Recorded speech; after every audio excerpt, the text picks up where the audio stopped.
പ്രിയപ്പെട്ടവരെ, ഞാൻ ഓർക്കുകയായിരുന്നു, ഈ ജീവന്റെ വളയം കയ്യിൽ പിടിച്ച് ജീവിതത്തിനും മരണത്തിനും ഇടയിലൂടെ കുതിച്ചു പായുന്ന ചിലരെ കുറിച്ച്. അതെ, ആംബുലൻസ് ഡ്രൈവർമാർ. നിങ്ങൾ ഓർക്കാറില്ലല്ലേ? സ്വന്തം ജീവന് വേണ്ടി മാത്രമൊന്നുമല്ല അവരിങ്ങനെ തിരക്കൊഴിയാത്ത റോഡുകളിലൂടെ ഇങ്ങനെ ചീറിപ്പാഞ്ഞുകൊണ്ടിരിക്കുന്നത്. ഒരു പ്രാർത്ഥനയാണ് ഇവർക്ക് ഓരോ യാത്രയും. ആംബുലൻസിനുള്ളിൽ പിടയുന്ന ഒരു ജീവനുണ്ട്, ആ ജീവനെ തൊട്ട് കൂടെയിരിക്കുന്ന ബന്ധുക്കളുണ്ട്. ആ രോഗിയെ എത്രയും പെട്ടെന്ന് ആശുപത്രിയിൽ എത്തിക്കുക മാത്രമാണ് ഈ ഡ്രൈവറിൻ്റെ ലക്ഷ്യം. തൻ്റെ കയ്യിൽ വിശ്വസിച്ചേൽപ്പിച്ചിരിക്കുന്ന ഒരു ജീവനെ സുരക്ഷിതമായി ആശുപത്രിയിൽ എത്തിക്കുക. ആംബുലൻസിന്റെ നിർത്താതെ മുഴങ്ങുന്ന ഹോൺ ശബ്ദത്തിൽ അല്പം നീരസത്തോടെ സ്വന്തം വാഹനം വഴിമാറ്റി കൊടുക്കുമ്പോഴും പലരും അവരുടെ ദുരിതങ്ങളെക്കുറിച്ച് ഓർക്കാറില്ലല്ലേ? ആംബുലൻസ് ഡ്രൈവർ അനുഭവിക്കുന്ന മാനസിക സംഘർഷത്തെക്കുറിച്ച് ഓർക്കാറില്ല നമ്മൾ ആരും. അവരുടെ സുരക്ഷതയെക്കുറിച്ച് നമ്മൾ ആരും ഓർക്കാറില്ല. വഴി നീളെ ഹോൺ മുഴക്കി വാഹനത്തിലെ രോഗിയുടെ ജീവൻ മാത്രമല്ല സ്വന്തം ജീവൻ കൂടി കയ്യിലെടുത്താണ് അവരിങ്ങനെ ഓടിപ്പാഞ്ഞുകൊണ്ടിരിക്കുന്നത്. വാർത്തകളൊക്കെ ഒരുപാട് വരുന്നുണ്ടെങ്കിലും വാർത്തകൾ നിറയാത്ത ഒന്നാണ് ഈ ആംബുലൻസ് വാഹനങ്ങളുടെ അപകടം എന്ന് പറയുന്നത്. കേരളത്തിൽ ആംബുലൻസ് വാഹനങ്ങളുടെ അപകടം ഓരോ ദിവസവും ഇങ്ങനെ കൂടി വരികയാണ്. പല അപകടങ്ങളിലും മരണം സംഭവിക്കാത്തതുകൊണ്ട് നമ്മളാരും പത്രത്തിലെ ഒരു കൊച്ചു കോളത്തിൽ കാണുക മാത്രമാണ് ചെയ്യുന്നത്. മരണം സംഭവിക്കുന്ന ഒരു ദിവസത്തെ വാർത്തയിൽ മാത്രം ഇങ്ങനെ ഒതുങ്ങി പോവാറുമുണ്ട്. അധികം അകലേക്കൊന്നും പോകണ്ട. ഈ അടുത്ത കാലത്ത് നമ്മുടെ പത്രങ്ങളിൽ വന്ന 1-2 വാർത്തകൾ ഞാനൊന്ന് പറയാം. അടൂർ MC റോഡിൽ നിയന്ത്രണം വിട്ട ആംബുലൻസ് വീടിന് മുകളിലേക്ക് വീണ് 5 പേർക്ക് പരിക്കേറ്റു. അതിൽ 2 പേരുടെ നില ഗുരുതരമാണ്. ഇപ്പോഴത്തെ അവസ്ഥ എനിക്ക് അറിയില്ല. ഗുരുതരമായി പരിക്കേറ്റ ഡ്രൈവർ ബിനുവിനെ കോട്ടയം മെഡിക്കൽ കോളേജ് ആശുപത്രിയിൽ നിന്ന് പ്രവേശിപ്പിച്ചായിരുന്നു. എറണാകുളം മെഡിക്കൽ കോളേജിൽ നിന്നും രോഗിയുമായി പോയ ആംബുലൻസ് വാനിൽ ഇടിച്ച് മറിഞ്ഞ് ഉച്ചയ്ക്ക് 12:30 എറണാകുളം HMD ജംഗ്ഷനിൽ വെച്ചായിരുന്നു സംഭവിച്ചത്. ഇടിയുടെ ആഘാതത്തിൽ ആംബുലൻസ് ഇങ്ങനെ തലകീഴായിട്ട് മറിഞ്ഞുപോയി. പരിക്കുകളോടെ ആംബുലൻസ് ഡ്രൈവറെ അടുത്തുള്ള ഏതോ ഒരു ഹോസ്പിറ്റലിൽ പ്രവേശിപ്പിച്ചു. അതുപോലെ ഞങ്ങളുടെ പാലായിൽ നിന്നും തമിഴ്നാട്ടിലേക്ക് പൂശാലംപെട്ടി, അവിടെ തിരുമൊക്കെ ചെയ്യുന്ന ഈ കൈ കിട്ടുന്ന ഒരു ഏരിയ ഉണ്ട്, പൂശാലംപെട്ടി എന്ന് പറയുന്ന. അങ്ങേട്ട് ആംബുലൻസുമായി പോയ ഒരു ആംബുലൻസിൽ കൊണ്ടുപോയപ്പോൾ ആ ആംബുലൻസും അപകടത്തിൽപ്പെട്ടു. കൊല്ലം ദിണ്ടുഗൽ ദേശീയപാതയിലെ കുട്ടിക്കാനം വളഞ്ചാക്കാനം വെള്ളച്ചാട്ടത്തിന് സമീപം ഒരു അപകടം ഉണ്ടായി. നിയന്ത്രണം വിട്ട ആംബുലൻസ് റോഡിൽ നിന്ന് തെന്നി മാറി അപകടത്തിൽപ്പെടുകയായിരുന്നു കേട്ടോ. വ്യാഴാഴ്ച രാവിലെ ആയിരുന്നു അപകടം. പീരുമേട്ടിൽ നിന്നും അഗ്നിശമന സേന എത്തിയാണ് അവരെ രക്ഷപ്പെടുത്തിയത്.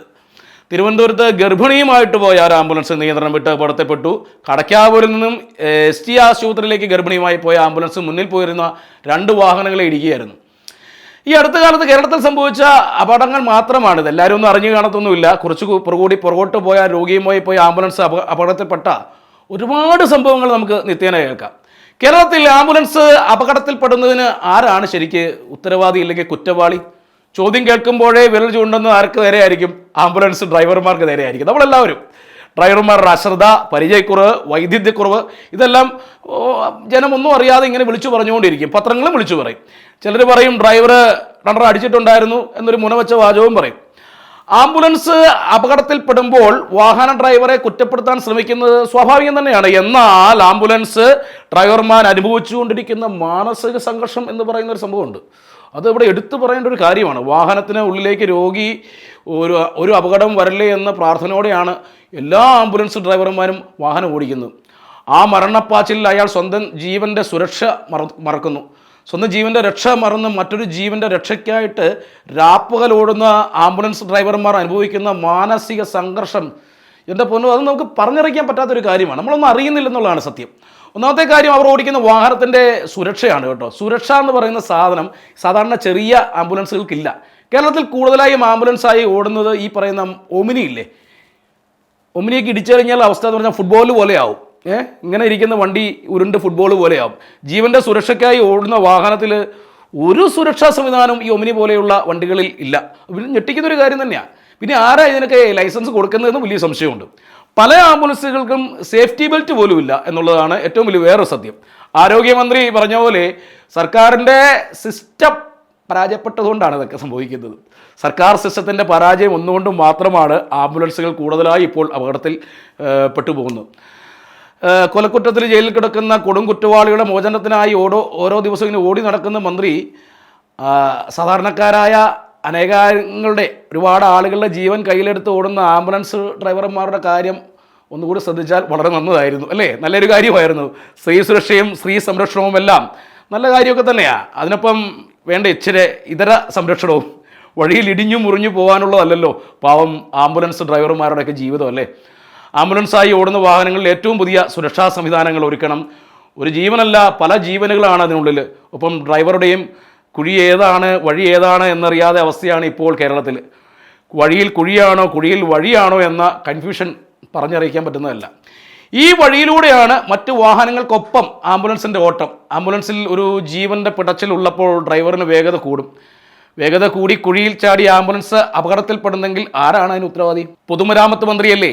ദേശീയപാത തോറും നടന്ന് റീൽസ് എടുക്കുന്ന തിരക്കിൽ മന്ത്രി ഇച്ചിരി നേരം വഴിയിലെ കുഴികൾ അടയ്ക്കാൻ സമയം കണ്ടിരുന്നെങ്കിൽ വഴിയിൽ വീഴാതെ ആംബുലൻസുകൾ ആശുപത്രിയിൽ എത്തില്ലേ മന്ത്രി? ആംബുലൻസുകൾ അപകടത്തിൽപ്പെടുമ്പോൾ അതിലെ ഡ്രൈവർമാർക്ക് നേരെ വാളെടുക്കാൻ തുടങ്ങും മുൻപേ ഇതുകൂടി കേൾക്കുക. മാവ് കൊണ്ട് കോണാനൊടുപ്പിച്ചാൽ മറഞ്ഞു പോകുന്നതല്ല നമ്മുടെ സിസ്റ്റത്തിൻ്റെ പരാജയം കൊണ്ടുള്ള പ്രശ്നങ്ങൾ. ആരോഗ്യ മേഖലയിൽ മറ്റെങ്ങുമില്ലാത്ത കുതിപ്പും കുതിച്ചുചാട്ടവും നടത്തിയിട്ടുണ്ടെന്ന് അവകാശപ്പെടുമ്പോഴും കേരളത്തിൽ ആംബുലൻസ് സുരക്ഷയും സുരക്ഷാ സംവിധാനങ്ങളും ഇപ്പോഴും ഏറ്റവും പ്രാകൃത ഘട്ടത്തിൽ തന്നെയാണ് പ്രിയപ്പെട്ടവരെ. ആംബുലൻസ് സുരക്ഷയിൽ ആവശ്യമായ അവബോധം ജനങ്ങൾക്കില്ല. ജനങ്ങൾക്ക് മാത്രമല്ല, ഇക്കാര്യത്തിൽ കേരള സർക്കാരിനും ഒരു കോപ്പും അറിയില്ല, മന്ത്രിമാർക്കും അറിയില്ല. ആ ബോധമില്ല എന്നുള്ളതിൻ്റെ ഏറ്റവും മികച്ച ഉദാഹരണങ്ങളാണ് മെട്രോ നഗരം എന്ന് അവകാശപ്പെടുന്ന കൊച്ചിയിൽ പോലും റോഡിൽ ആംബുലൻസുകൾക്ക് മാത്രമായി ഒരു ലെയിൻ ഇല്ല. അങ്ങനെ ഒരു ലെയിൻ വേണമെന്ന് തോന്നൽ പോലും ഇവിടെ ആർക്കുമില്ല. അതുകൊണ്ട് എന്താണ് സംഭവിക്കുന്നത്? റോഡ് നിറഞ്ഞ് തിങ്ങിക്കിടക്കുന്ന വാഹനങ്ങൾക്കിടയിലൂടെയാണ് തിക്കിത്തിരക്കി വഴിയുണ്ടാക്കി ആംബുലൻസുകൾ ആശുപത്രിയിൽ എത്തുന്നത്. ആയുസിന്റെ ബലം ഒന്നുകൊണ്ട് മാത്രമാവാം രോഗികൾ രക്ഷപ്പെടുന്നത്. പൊതുജനത്തിനും ഇക്കാര്യത്തിൽ വലിയ ശ്രദ്ധയുണ്ടെന്ന് തോന്നുന്നില്ല. കഴിഞ്ഞ മാസമാണ് ആംബുലൻസിന് സൈഡ് കൊടുക്കാതെ ഒരു യുവതി ഇരുചക്ര വാഹനത്തിൽ യാത്ര ചെയ്യുന്നത് നമ്മളെല്ലാം കണ്ടത്. അത്രയോളന്നേ ജനത്തിന്റെ പൊതുബോധമൊക്കെ.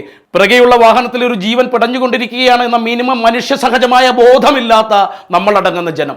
എല്ലാത്തിലും വലുത് ഒരു മനുഷ്യജീവനാണെന്ന തിരിച്ചറിവിൽ സർക്കാർ ഒന്ന് ഉണർന്ന് പ്രവർത്തിക്കണേ. അതുകൊണ്ട് മാത്രമേ അപകടത്തിൽപ്പെടാതെ, തടസ്സമുണ്ടാവാതെ, പാതി വഴിയിൽ ഒരു ജീവൻ പൊലിഞ്ഞു പോവാതെ ആംബുലൻസുകൾക്ക് ആശുപത്രിയിൽ എത്താനാവൂ. ആംബുലൻസുകൾക്ക് മാർഗതടസ്സം കൂടാതെ സഞ്ചരിക്കാൻ AI നിയന്ത്രണത്തിലുള്ള ട്രാഫിക് സംവിധാനങ്ങൾ ഒരുക്കണം. ആംബുലൻസുകളെ നിയന്ത്രിക്കാൻ കേന്ദ്രീകൃത നിരീക്ഷണ സംവിധാനങ്ങൾ ഉണ്ടാക്കണം.